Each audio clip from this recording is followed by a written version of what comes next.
One day we will probably stop talking about air.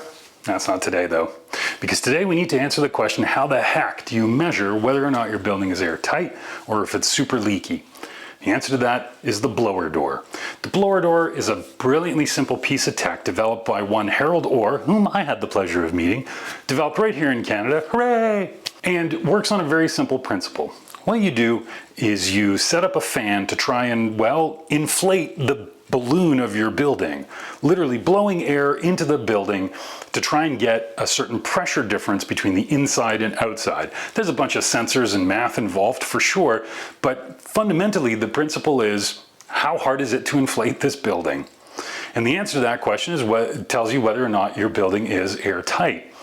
And all of this work results in a metric called ACH50.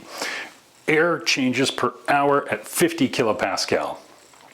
And the higher that number is, the leakier your building is. The lower that number is, the more airtight your building is. So an ACH50 number of 0.7, that's passive house standard. That's awesome. And something like 2 or 3 is still pretty good, and then something like 10, you're basically living in a shack. So that's how you'd measure and validate all of your airtightness efforts. See you next time.